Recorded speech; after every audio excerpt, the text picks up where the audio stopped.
Este es el día del Señor, el día que Él, por su Espíritu, a través de los santos, nos convoca para seguir adorándole juntos. Salmo 133.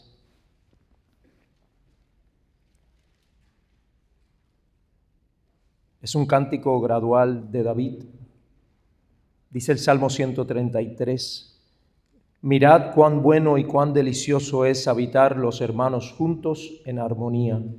Es como el buen óleo sobre la cabeza, el cual desciende sobre la barba de Aarón, y baja hasta el borde de sus vestiduras, como el rocío de Hermón, que desciende sobre los montes de Sión, porque allí envía Jehová bendición y vida eterna. Vamos a tener un tiempo de oración. Señor, te alabamos, te exaltamos, nos presentamos delante de ti con temor y temblor, reconociendo, Señor, que tú eres un Dios santo, que tú no tienes por inocente al culpable, pero que extiendes tu mano, Señor, para con los pecadores, como lo hiciste con nosotros, Señor, limpiándonos, lavándonos, redimiéndonos en la preciosa sangre de tu Hijo Jesucristo, Señor. Gracias, porque en este día, Señor, tu día, un día particular y especial, tú nos llamas, Señor, para tener comunión y adorarte juntos, Señor. Confesamos, Señor, nuestro pecado, te imploramos tu gracia y tu perdón, y que con una limpia conciencia podamos acercarnos a ti, a tu palabra, Señor, y tener este tiempo juntos, Señor, y que sea de tu agrado, Señor. Gracias. Te lo imploramos todo, Señor, con confianza, en el nombre de Jesucristo. Amén y amén. Amén. Bueno, hermanos, ¿a cuánto les gusta aquí el fútbol, el soccer? A muchos les gusta, ¿verdad? Entonces, no sé, de momento estaba pensando seguir las reglas del soccer. Me quitaron algunos minutos.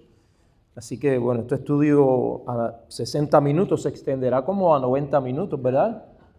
Y entonces vamos a hacerlo participativo. Considere esto, cada pregunta que usted hace, pues se detiene quién va a llevar el reloj, para que me den el tiempo extra. Es broma, hermanos.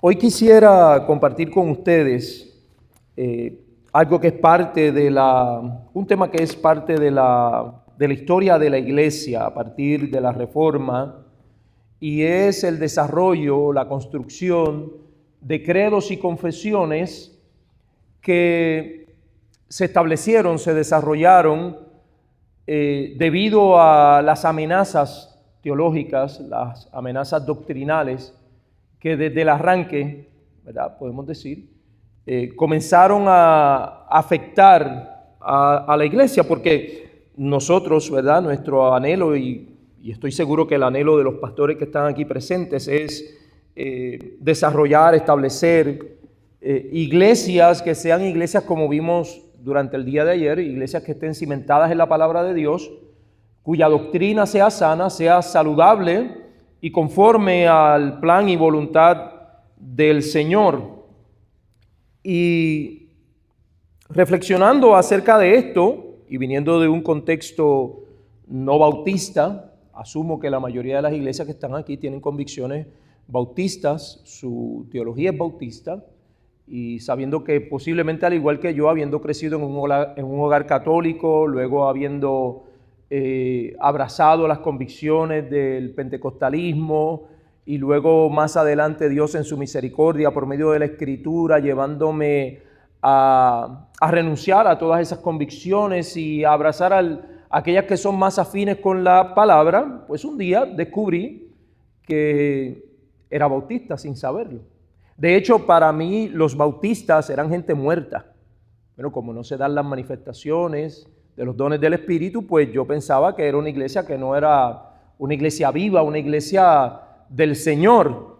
Y bueno, parte de mi testimonio es que por la providencia de Dios, la gracia, la misericordia de comencé a escuchar a estos, como decimos nosotros, gringos locos, que predicaban muy bien, pero no eran entusiastas, no eran carismáticos, pero la consecuencia de eso, hermano, en mi propia vida fue que aquellas cosas que yo no había podido alcanzar por medio del esfuerzo, por medio de las obras, comenzaron a reflejarse, a manifestarse en mi vida. La piedad, el amor, una transformación real, no fingida, no forzada, no religiosa. Y pues de ahí, cuando vi que el Señor había comenzado a obrar en mi vida por medio de la sola Escritura, de lo que la Escritura enseña, pues me definí como no denominacional. Dije, no, yo no voy a abrazar ningún nombre, no me voy a aplicar ningún sello denominacional porque quiero disfrutar de la libertad que la palabra misma enseña. Pero el Señor más adelante me trajo la convicción de que la doctrina bautista, no siendo perfecta porque ninguna lo es la que más se apega a las verdades bíblicas en puntos particulares que nosotros encontramos en la Escritura, que vemos en la Escritura, aunque a pesar de ello hay hermanos que no los ven, lo ven de forma distinta. Y yo quiero, hermano, que usted considere para una práctica de lo que vamos a hacer hoy el formulario que le fue repartido, que contiene 33 preguntas o afirmaciones. Yo le voy a pedir que usted, por favor, al lado de la pregunta, responda si es cierta o falsa la aseveración que allí se hace. Si es cierta o falsa. Lo puede hacer, hermano, y trate de ser honesto y no le pregunte, hermano, a su esposa, porque, ¿verdad? Sabemos que las espositas muchas veces son más aplicadas, o esposita, no le pregunte si su esposo es uno que se da al estudio de la doctrina, aunque lo pueden hacer en grupo, creo que en pareja lo pueden hacer. Bueno, aquí estoy, hermano, atacando la doctrina de una sola carne, así que sí, hágalo, hermano, lo puede hacer. Entre ustedes pueden consultarse. Y el propósito, la intención de este formulario, hermano, es que usted analice dónde usted se encuentra con relación a estos principios teológicos que nos parecen ser fundamentales para que usted pueda tener comunión dentro de una iglesia. Voy a poner un ejemplo. Imagínese que un hermano perteneciente a otra denominación venga a la iglesia, se le dé acceso, cierto acceso para enseñar, para compartir, para ministrar, y comience a negar la divinidad del Señor Jesucristo. ¿Qué usted le diría? ¿Cómo usted argumentaría en contra de aquello que la iglesia históricamente ha considerado como una herejía? ¿Qué usted le diría? ¿Qué tendría que decirle el pastor si esta persona, muy buena persona, con una vida aparentemente piadosa, quiera hacerse miembro de la iglesia? ¿Se le debería aceptar como miembro oficial de la iglesia? ¿Debería esta persona ministrar la palabra? ¿Enseñar esas cosas? O si viniera una persona que piensa que el día de adoración establecido bajo la tradición apostólica, siendo nuestra convicción que es el día domingo, el primer día de la semana en el cual conmemoramos la resurrección de nuestro Señor Jesucristo, si esa persona viniera a enseñar que debe ser el sábado, porque va al libro del Éxodo, mira el patrón del Antiguo Testamento y trata de convencer a los hermanos de que estamos equivocados en cuanto a la celebración del Día del Señor. ¿Qué usted le diría? ¿Qué usted le diría a una persona que dijera que la ley, los 10 mandamientos, la ley moral, no debe ser enseñada, que hemos quedado completamente libres de ellas y que nos es inútil para la vida práctica y nuestra relación con el Señor? ¿Qué usted le diría? ¿Qué debería decirle el pastor a alguno que menospreciara la ley de Dios? La ley moral, los 10 mandamientos. Y así podemos, a partir de este cuestionario, considerar 32 artículos que se encuentran en lo que por lo menos yo como pastor abrazo y a lo cual me suscribo, lo cual es la Confesión de Fe de Londres de 1689. Hermano, y entiendo y sé que al igual que nosotros, muchos de nosotros, no hemos llegado a la convicción de que es necesario apegarse a algún credo o a alguna confesión, porque nosotros esgrimimos, y con mucha razón, que la regla infalible de fe, conducta y práctica para el creyente es la sola Escritura. ¿Cuántos de los que están aquí han escuchado ese principio teológico? Las 5 solas, ¿verdad? Las entendemos muy bien, las aceptamos, las reconocemos como útiles y que regulan en cierta medida nuestra fe, o que más bien la definen nuestra fe. ¿Y qué tal de los 5 puntos del calvinismo? ¿Quién los ha escuchado? Puede que haya aquí alguno que sea un calvinista de 3 puntos, 4 puntos, 4,5 puntos, ¿verdad? Dentro de ese esquema, y que no tenga la convicción que yo adquirí con el pasar del tiempo, hermano, y yo luché como gato boca arriba. ¿Sabe lo difícil que es poner un gato boca arriba, con las patas para arriba, o bañarlo? Pues yo luché mucho con eso, hermano, y yo no quiero imponerle a ninguno las convicciones que yo he adquirido con el pasar del tiempo, pero sí quisiera, hermano, que nosotros reflexionáramos acerca de las consecuencias de no apegarnos a un credo, a una confesión que sirva como el vallado que existe en la práctica del oficio pastoral. Sabe que las imágenes que nosotros tenemos de un redil es ese lugar que está cercado, rodeado por un vallado, en el cual el pastor introduce las ovejas para que éstas queden protegidas. Y tiene una puerta, como dice el Señor, que abre y cierra para permitirle el acceso y la salida, la entrada y la salida a las ovejas.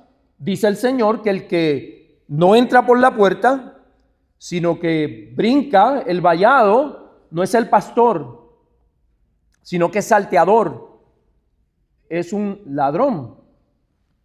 Y de esta forma, hermano, quisiera que reflexionáramos acerca de la necesidad de que nuestras iglesias se suscriban a una confesión, algunos lo llaman constitución, estatutos, principios, no solamente para definir nuestro ADN espiritual en lo que creemos y para que todos los que aspiren a ser miembros se suscriban a ello, sino que para que en el futuro nuestros niños, nuestros hijos, nuestros nietos puedan disfrutar de una iglesia en la cual sus antecesores le hayan dejado un legado, lo que nosotros consideramos como sana doctrina. Porque, hermanos, tristemente, desafortunadamente, en la actualidad hay muchas iglesias que fueron iglesias en algún momento. Fueron iglesias que predicaron el evangelio del Señor Jesucristo en conformidad con lo que la Escritura enseña. Y estas doctrinas que se encuentran aquí contenidas en este cuestionario fueron presentadas, enseñadas,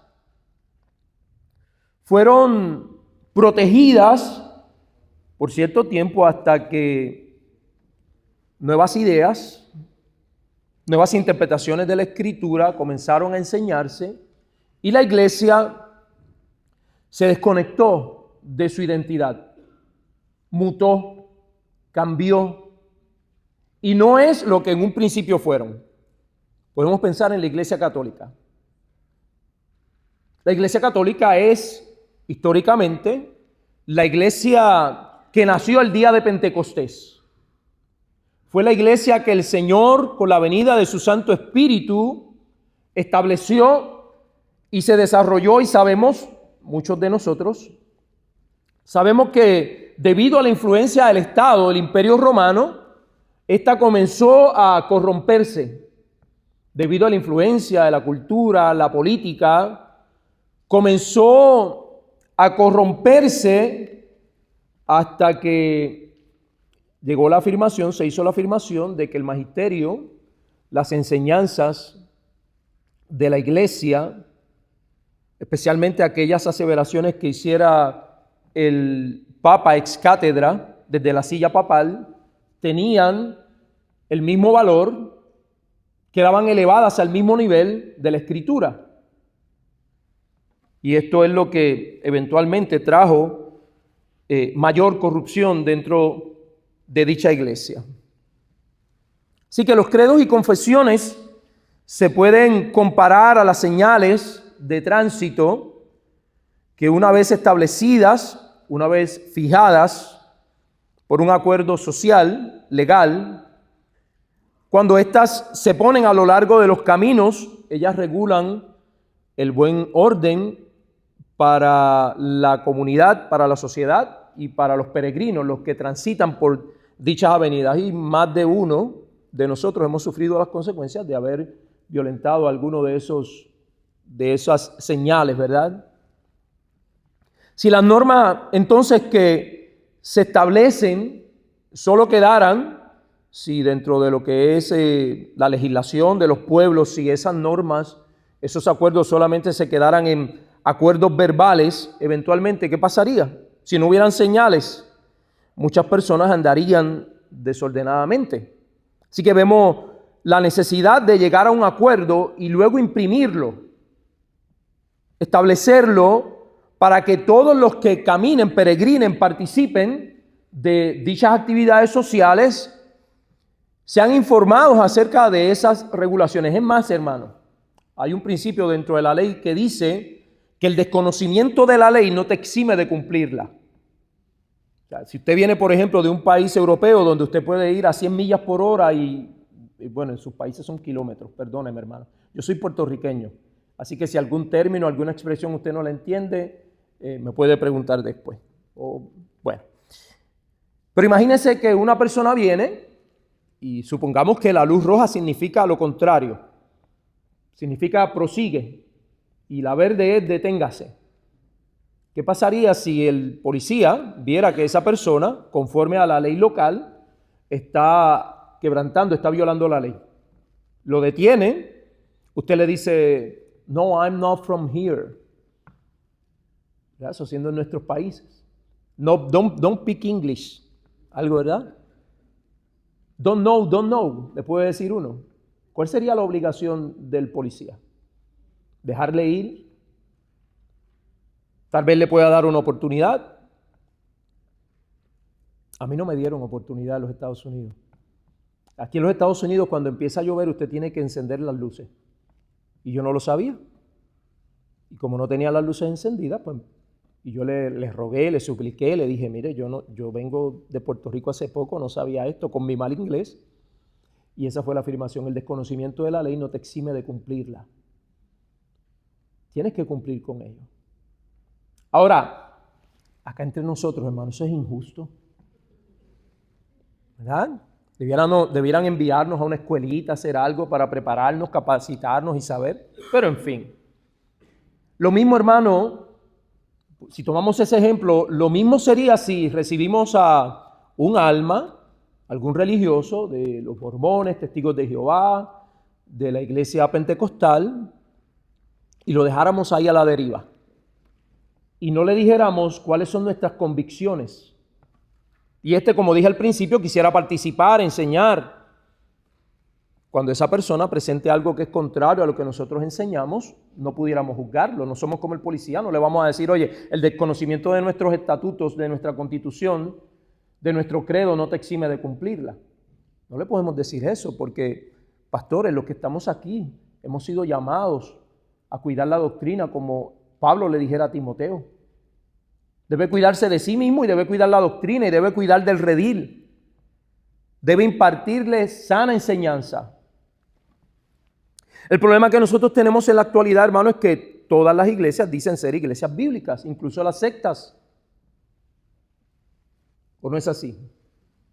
Yo vengo de una iglesia o de un movimiento que, de hecho, imprimió en mi mente y en mi corazón la idea de que solamente nuestra denominación iba para el cielo. Que cuando viniera el rapto, nosotros íbamos a ser levantados y todos los que, hermanos, todos ustedes en aquel momento se quedaban. Toditos ustedes se quedaban por no ser pentecostal. ¿Y por qué era eso, hermano? ¿Por qué se debía a eso? ¿De dónde viene esa idea? También pasa, hermano, y pasa con nosotros, no se haga el inocente. Nosotros pensamos que hay personas que pertenecen a otra denominación y que no van a ser salvos porque no piensan como nosotros, no predican como nosotros, no viven como nosotros. Eso es arrogancia, ¿verdad? Así que nosotros hemos sido llamados a mantener la unidad, y la unidad, hermanos, ha de depender de lo que aquel que dice ser nuestro hermano crea. Hay doctrinas de primer orden, esenciales, principales, fundamentales, que una persona no puede negar, porque si la niega, bíblicamente no puede ser reconocido como un creyente, como lo es la divinidad de Cristo, la doctrina de la Trinidad, la doctrina de la salvación, solo por gracia a través de la fe, que el único mediador entre Dios y los hombres es Jesucristo.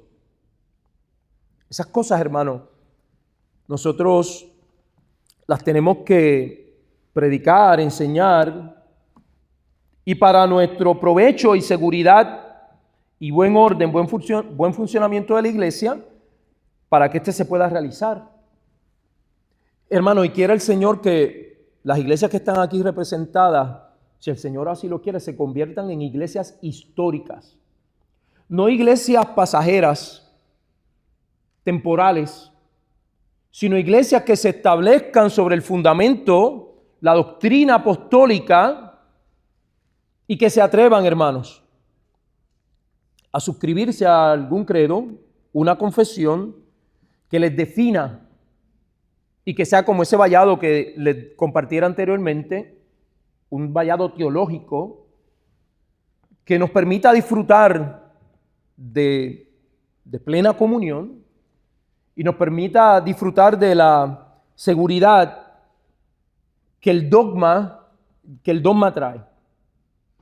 Ahora, si usted mira en el cuestionario que le fue ofrecido, tiene 33 afirmaciones que usted debía responder en la afirmativa o negativa. Y yo quisiera de manera rápida, y usted se corrige usted mismo, yo quisiera que usted considerara qué es lo que está detrás de este cuestionario. ¿Qué doctrina se encuentra detrás de ese cuestionario? ¿Y cómo usted está con relación a la doctrina? ¿Qué usted piensa con relación a esto? Yo hermano, me atrevo casi, si fuera un maestro, darle A+ a todos ustedes, porque sé que sus respuestas serán respuestas correctas. Si no sabe la respuesta, no tiene que contestarlo. Pero mi intención, hermano, y no estoy no estoy haciendo proselitismo. Proselitismo es tratar de convencer a alguien de que crea como yo creo. Nuestro único llamamiento, hermanos, es a predicar el evangelio, para que el Señor convenza las vidas, las mentes y los corazones, y estos vengan en arrepentimiento y fe a Jesucristo. Ese es nuestro llamamiento, ¿verdad? Como creyentes. Y a partir de ahí, entonces, comenzar a construir en nuestras iglesias ese cerco teológico que nos defina y que sirva como una regla para reconocer a aquellos que piensan como nosotros pensamos, con los cuales podamos tener comunión eclesiástica. Y ahí se establece la membresía. Bien. Aunque hay otras, ¿verdad? Pudiera ser otras anotaciones con relación a las condiciones de la membresía. No sé cómo las iglesias, ¿verdad?, presentes funcionan para el establecimiento de la membresía y sus constituciones. Pero, por ejemplo, mire, este panfleto que tengo aquí es la Segunda Confesión de Fe Bautista de Londres de 1689, en la cual se encuentran 32 artículos, ¿verdad? Es lo que las iglesias que se suscriben a esta confesión en particular creen con relación a estos dos principios teológicos o doctrinas teológicas bíblicas. Y se sorprenderá, hermano, usted, porque el apoyo que tienen, lamento no haber tenido una copia para regalársela a todos ustedes para que la consideraran, pero si nosotros vamos pregunta por pregunta, solamente me atrevía en el primer capítulo de las Sagradas Escrituras, me atrevía a considerar, o más bien el segundo artículo, que es en cuanto a Dios y la Santa Trinidad, me atreví a presentar dos afirmaciones. Pero bueno, ya tuve la grata experiencia de tener una hermana que me respondió la primera afirmación en cierto falso. Vamos a tocar solamente algunas. La primera es, ¿la Biblia contiene la palabra de Dios? ¿Verdad? Hay alguien que dijo amén, hay alguien que dijo que sí, alguien que dijo que no, hay alguien que dijo no sé. Otra vez, hermano, mire la afirmación. La Biblia contiene la palabra de Dios. Ahora la voy a cambiar, hermano. Correcto. La Biblia es la palabra de Dios. Si usted piensa que contiene la palabra de Dios, usted ha abrazado sin saberlo, y obviamente, hermano, yo le hice trampa porque jugamos con las palabras, ¿verdad? Precisamente los maestros eran bien malos en mi país, hacían eso también. Si la palabra o la respuesta parecía ser la adecuada. Pero en fin, cuando usted va a la confesión, por ejemplo, voy a leer el párrafo que habla acerca de esto, solamente el primer párrafo sin discutirlo ni nada, acerca de las Sagradas Escrituras. Hermano, y aquí hay muchas personas que pudieran decir, oye, yo creo todo lo que esa confesión afirma. ¿Por qué no suscribirme? ¿Por qué no utilizarla como una herramienta para el estudio de la doctrina? Mire lo que dice el primer capítulo. Las Sagradas Escrituras constituyen la única regla suficiente, segura e infalible de todo conocimiento, fe y obediencia salvadores.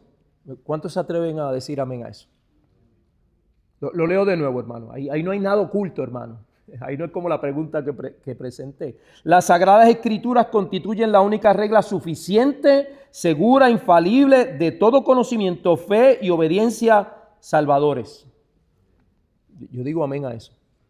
Nuestra vida está regulada por la sola Escritura. No es la visión, no es el sueño, no es lo que el Papa, no es lo que el pastor en un deseo de innovar y ser relevante enseña, sino lo que la Escritura enseña. Somos bíblicos, ¿verdad? Miren lo que dice también. Aunque la luz de la naturaleza y las obras de la creación, Dios se revela en la creación, como dice Romanos, hermano, y todo esto está avalado, cada una de estas aseveraciones tiene un versículo bíblico para respaldarlo. Ese es el primero que se encuentra en 2 de Timoteo 3, 15 al 17, Isaías 8, 20, Lucas 16, 29, 31 y Efesios 2, 20. Por ejemplo, ese es el respaldo bíblico para establecer este principio, esta afirmación. Ahora bien, mira lo que dice en el segundo punto. Aunque la luz de la naturaleza y las obras de la creación y de la providencia manifiestan de tal manera la bondad, sabiduría y poder de Dios que dejan a los hombres sin excusa, no obstante, no son suficientes para dar el conocimiento de Dios y de su voluntad que es necesario para la salvación. Eso lo que quiere decir, hermano, es que ninguno se salva contemplando la naturaleza, los pajaritos, la belleza de la creación, los mares, ¿verdad que no? ¿Qué es necesario, hermano? Además de esa revelación natural, ¿qué es necesario para que una persona sea salva? ¿Una revelación qué? Especial. ¿Cuál es esa revelación especial? La Escritura, la palabra de Dios.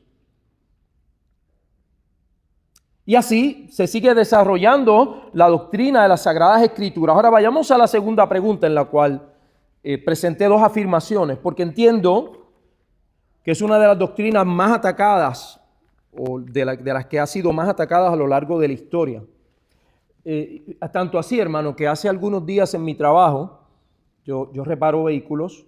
En mi trabajo recibí un número que yo no conozco, un número desconocido, pero como ministro que sé que personas nos buscan a través de las redes, debo recibir todo tipo de llamadas, porque puede ser una persona que nos está tratando de contactar. Y me contacta una persona.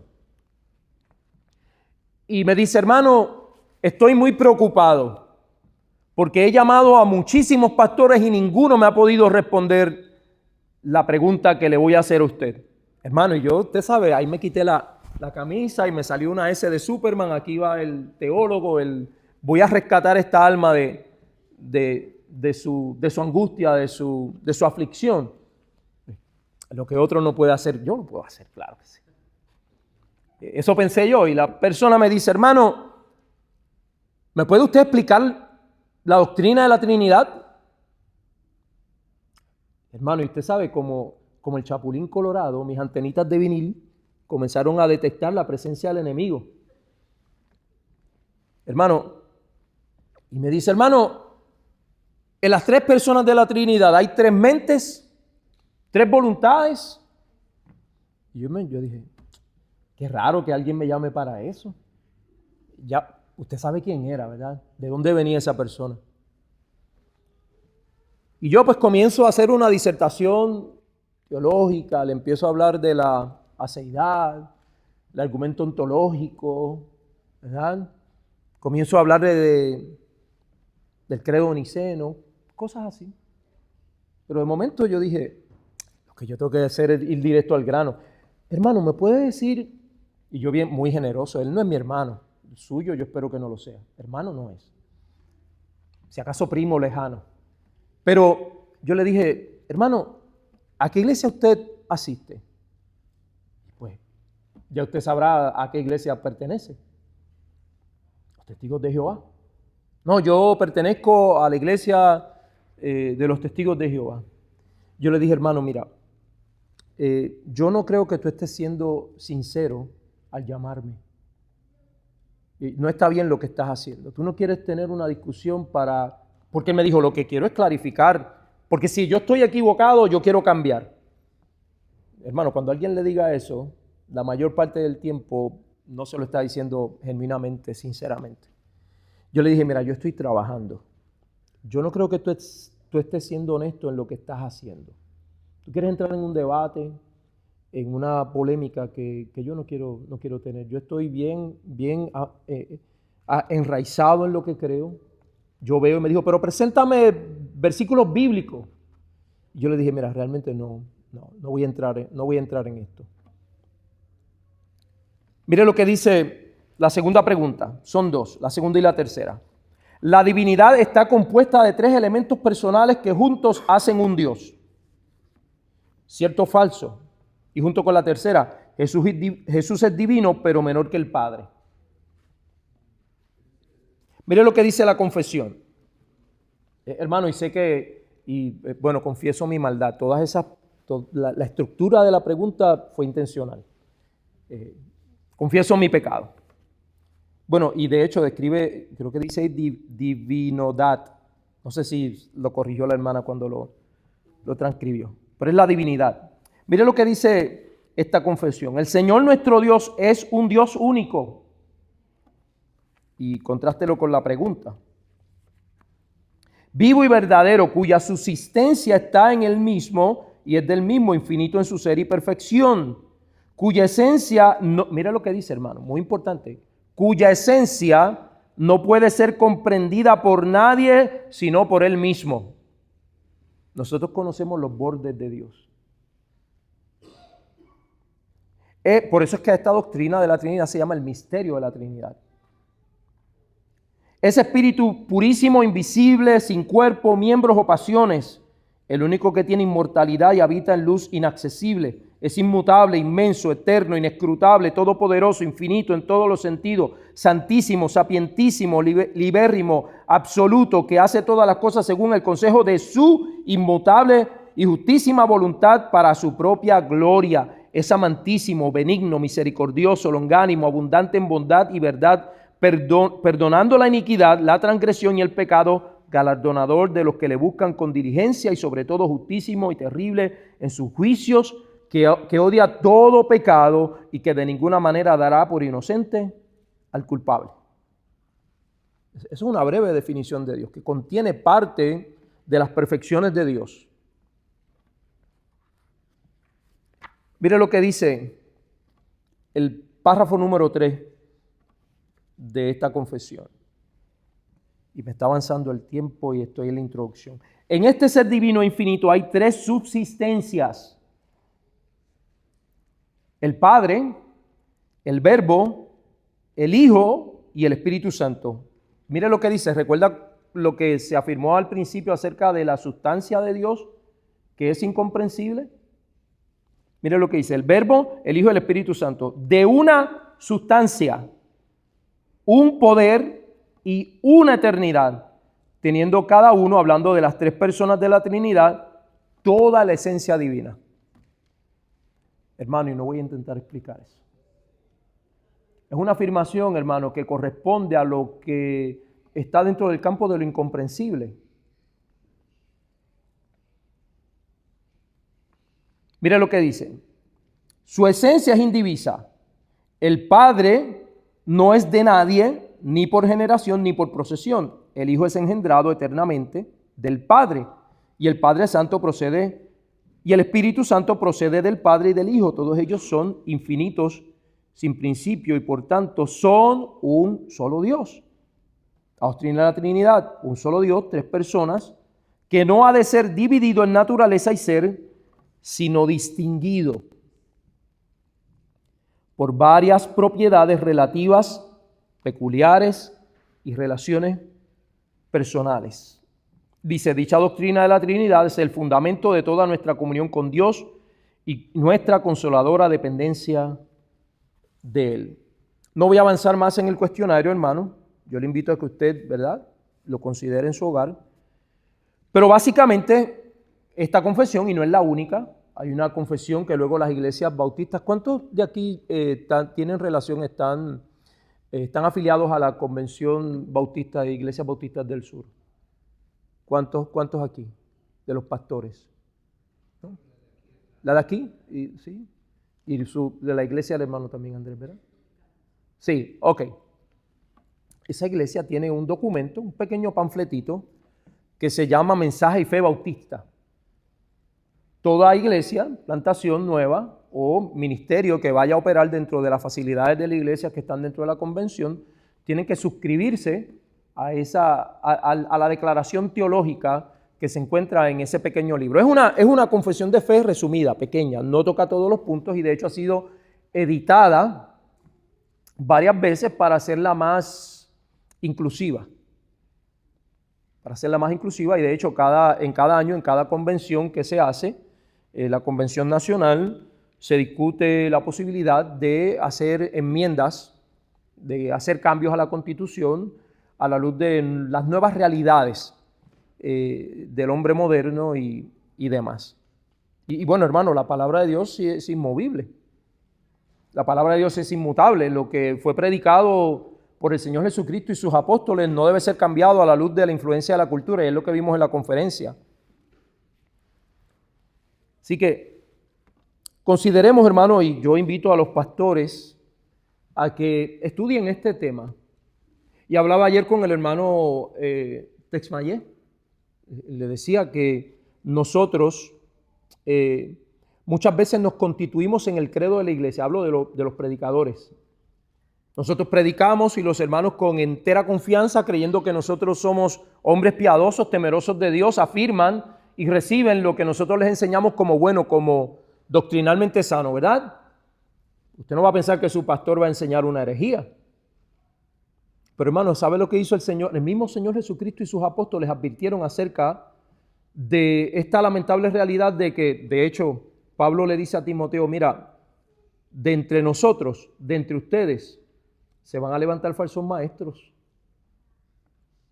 De entre los mismos que estaban allí, Pablo, hablando a la iglesia en Éfeso, creo que es cuando se despide de la iglesia, que reúne a los ancianos de Éfeso, y les dice a ese grupo de pastores que están allí, le dicen, tienen que cuidarse porque de entre ustedes mismos se van a levantar, es profético, personas que enseñarán herejía.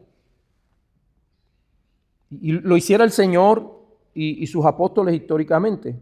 Y de hecho, nosotros le debemos el nacimiento de la iglesia protestante a la valentía. Nosotros tenemos una deuda primeramente con el Señor, pero también a la memoria de aquellos que se atrevieron a levantarse, de aquellos que mantenían la iglesia en oscurantismo, la iglesia tradicional, la iglesia católica, a partir de Martín Lutero, aunque hubieron otros anteriores a él, que volvieron a la palabra y que redactaron documentos. Usted los puede ver, son accesibles, para precisamente, hermano, proteger a la iglesia. No sé cuántas iglesias aquí tienen una constitución y cuál es el contenido de sus constituciones, las cuales precisamente se establecen para eso, para definir quiénes somos, en lo que creemos. Muchas veces en aspectos prácticos. ¿Cómo se va a desarrollar el servicio? Algunos tienen incluso un código de vestimenta. Si hay iglesia, hermano, que dice, por ejemplo, que un pastor tiene que usar corbata. Yo no lo sé si es la norma aquí, perdóneme, hermano, es que no me cierran, no la traje y a veces no me cierran aquí y se ven feas y hermano, se me infla la vena aquí porque no me fluye la sangre.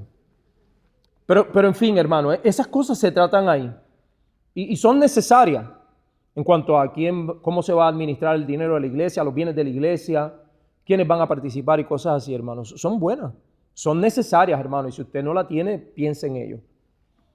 Las políticas, la constitución de la iglesia, pero más allá de eso, hermano, que es un asunto secundario en lo cual podemos diferir, hermano, es necesario que nosotros establezcamos una regla doctrinal. Está la Confesión de Filadelfia, que también las iglesias bautistas que comenzaron a establecerse aquí en las colonias en Norteamérica, más adelante no quisieron suscribirse por algunas razones a la Confesión de Fe de 1689, cuando esas iglesias establecieron y hicieron una edición a esta confesión, lo hicieron precisamente para eso, para tener una identidad teológica, hermano, teológica, que es lo más importante. Entonces, ¿cuántos de aquí, hermano, le pregunto, cuántos de aquí ya hicieron una declaratoria de heredero? No le estoy diciendo que se va a morir, pero se va a morir. ¿Cuántos de ustedes tienen ya fueron donde un abogado y prepararon una declaratoria de heredero? ¿Cuántos de ustedes lo hicieron? Hermano, aquí la hermana es valiente. Si la hermana ya lo hizo, ¿por qué lo hizo, hermana? ¿Ajá? Claro, quiere proteger a esa hija. No tiene mucho problema, hermano. Ahí no va a haber gente que esté peleando por sus millones. Pero hermano, nosotros muchas veces no consideramos esta realidad de que nosotros no vamos a estar como pastores aquí. Y de que es posible, y nos cuide el Señor, es posible de que un falso maestro gane acceso porque es muy carismático, es muy amable, tiene buen porte, predica bien. Y que usted al no hacer este ejercicio, usted deje la iglesia sin un cerco teológico, sin un legado, sin un legado.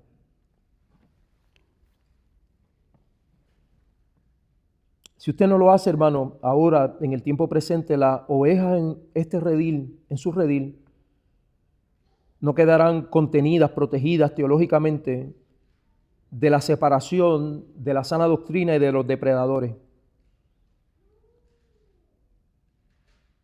Es más, mira, hermano, yo sé que su casa tiene puertas, ¿verdad? Tiene verjas, tiene rejas, e incluso algunas tienen sistemas de seguridad, ¿verdad? Hagamos una cuota mensual. ¿Para qué, hermano? ¿Por qué lo hacemos? Lo hacemos para proteger el hogar y los que están dentro del hogar. Una confesión, hermano, sirve como un sistema de seguridad. Repito, como un vallado teológico. Porque si estas cosas, hermanos, son aceptables en la práctica de nuestras vidas ante las amenazas externas, ¿cuánto más para estos asuntos teológicos? Y yo le decía al pastor ayer, hermano, tú puedes ser un buen vallado, un hombre temeroso de Dios que cuide de la doctrina de la iglesia, pero ¿y si te da un patatú hoy mismo? Eso es un infarto, hermano. En Puerto Rico es un infarto. ¿Qué pasaría? ¿Qué pasaría? Imagínese un redil sin vallado, no sería un redil. Es más, imagínese una iglesia sin Biblia. Hay iglesias donde la Biblia casi no hace falta. Usted sabe que el pastor a veces lee la Biblia, lee el pasaje fuera de su contexto, la cierra y comienza usted a hacerle el cuento de nunca acabar. No hay una predicación expositiva, bíblica. Imagínese eso. No sería una iglesia, si no tiene Biblia, no sería una iglesia, sería una secta. Y ahora imagínense, hermano, pero no hay que tanto imaginarlo, sino reconocerlo. Una iglesia que no ha establecido un vallado teológico que esté basado en una correcta interpretación de la Biblia. En un acuerdo histórico, pero un acuerdo local. Los ancianos, los hermanos de la iglesia que digan, hermano, vamos a considerar los credos y confesiones. Por ejemplo, yo le puedo hablar de 4 confesiones que son ecuménicas, que abrazan incluso a los católicos y hasta algunas sectas, que son el credo de los apóstoles. Le voy a dar lectura de forma rápida. El credo niceno. El credo niceno, por ejemplo, se desarrolló a partir del año 325 hasta el 381, que ahí se volvió, entonces fue una reafirmación en Calcedonia, Constantinopla. Perdón. El credo atanasio y el credo de Calcedonia. Mire lo que dice el credo de los apóstoles. Y no tenga temor en afirmar y admitir esto con un amén. Mira lo que dice: creo en Dios Todopoderoso, creador del cielo y de la tierra. Creo en Jesucristo, su único Hijo. Los que venimos del catolicismo, esto me lo enseñaron a mí en el catolicismo. Y el Ave María también. Ese ya no lo creo. Creo en Jesucristo, su único Hijo, nuestro Señor, que fue concebido por obra y gracia del Espíritu Santo, nació de la Virgen, de María Virgen, padeció bajo el poder de Poncio Pilato, fue crucificado, muerto y sepultado. Al tercer día resucitó entre los muertos, subió a los cielos y está sentado a la diestra de Dios Padre. Desde allí ha de venir a juzgar a los vivos y a los muertos. Creo en el Espíritu Santo, la Santa Iglesia Católica, no la apostólica y romana, sino la Iglesia Universal, la Iglesia invisible, de la cual nosotros somos parte. La Iglesia Universal, la comunión de los santos, el perdón de los pecados, la resurrección del cuerpo y la vida eterna.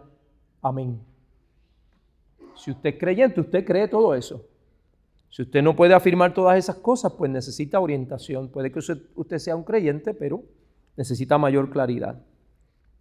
Mire lo que dice, por ejemplo, otro credo, el siguiente, el del año 325, que vino a atender las amenazas de Arrio. Entonces, ¿quiénes saben aquí lo que es el arrianismo? El pastor sé que sabe, los pastores saben lo que es eso, ¿verdad? Fue este hombre, este monje que afirmó, obispo más bien, que afirmó o negó más bien la divinidad del Señor. Mire lo que en este concilio en Constantinopla en el 381 se estableció. Creo en un solo Dios Padre Todopoderoso, creador del cielo y de la tierra y de todas las cosas visibles e invisibles. Y en un solo Señor Jesucristo, Hijo unigénito de Dios, engendrado del Padre antes de todos los siglos. Quiero hacer una pausa. Engendrado no es lo mismo que nosotros entendemos como cuando dice que Abraham engendró a Isaac. No es en ese sentido, porque aquí está hablando no de una criatura, sino de la engendración eterna del Padre. No tenemos tiempo para explicar eso.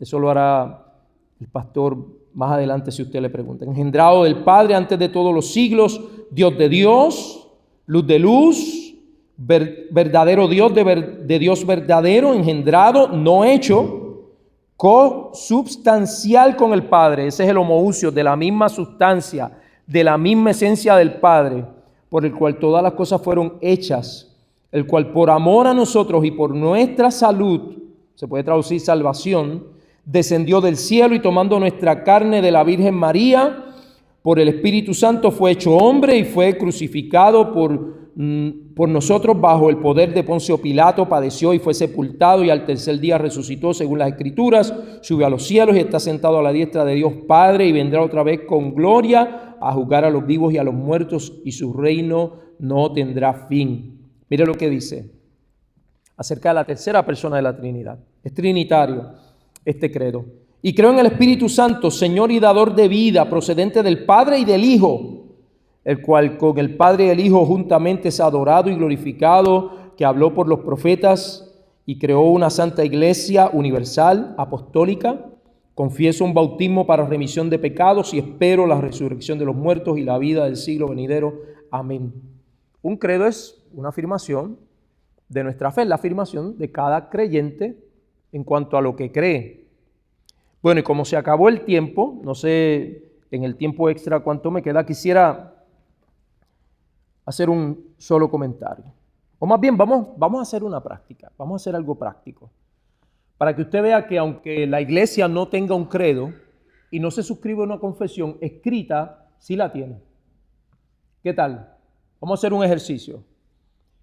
Cantemos. Vamos a cantar Santo, Santo, Santo, una parte de eso, solamente de ese himno. Y es literal, hermano, quiero que cantemos todos. Santo, Santo, Santo, Señor omnipotente, siempre el labio mío loores te dará. No voy a seguir cantando, hermano. Pero, ¿qué está proclamando ese himno? La santidad de Dios. Y si usted mira el himno, usted lo tiene impreso muchas veces, lo presentan en la pantalla. ¿Qué contiene ese himno? Nuestra fe, lo que creemos. Y en este cuestionario, hermano, lo que usted haya escrito, y ya finalizó, respuestas sean acertadas o no, usted ha declarado su fe en lo que usted cree. En lo que usted cree. Y si alguno encuentra algún error en la respuesta que dio, partiendo de la primera, a usted le haría bien ver lo que un credo, una confesión afirma, no por el credo mismo o la confesión misma, sino a la luz de la Escritura. Es una mini teología sistematizada que nos sirve, hermanos, para regular nuestra vida y servir al Señor de la forma en que Él quiere ser servido. En espíritu, pero también en verdad, a la luz de lo que la Biblia enseña. Hermano, y literalmente es solamente un tercio de lo que quería compartir con ustedes. Quiero que por favor escriba ahí algo, no llegué a este punto. Mi intención fue hacer una apologética, no necesariamente ir a cada aspecto y cada doctrina y hablar acerca del desarrollo histórico de la doctrina. Eso requeriría una serie más bien. Pero mire, hermano, y considere 2 Corintios 13:5, 1 Timoteo 4:6. Y allá en su hogar, mire a ver si lo que se contiene ahí no es una declaración de la creencia, un credo. También puede ir a el Shema en Deuteronomio 6:4, Marcos 12:29, 1 Corintios 8:4 al 6. Éxodo 34:6, 1 Timoteo 2:5 y 1 Timoteo 3:16. Los eruditos entienden que esos eran credos, que eran cosas que la iglesia afirmaba de forma universal y que servían como parte de ese vallado teológico que, muy interesantemente, a la hora de ser bautizados, los aspirantes al bautismo tenían que reconocer y afirmar con un amén antes de ser bautizados. A algunos se les exigía que citaran el credo de los apóstoles o alguna otra declaración ya establecida para la iglesia. Bueno, hermanos, no tenemos tiempo para preguntas y comentarios. Yo espero haber sido en algo claro y haber aportado a su comprensión de lo que es la tradición de los credos y confesiones a lo largo de la historia y animar a los pastores a que no tienen necesariamente que suscribirse a la Confesión de Fe de Londres de 1689, pero sí estudiar el tema y dentro del estudio también considerar a esto o alguna otra confesión para establecer ese cerco teológico en sus congregaciones. Que el Señor les bendiga, hermanos. Gracias por todo.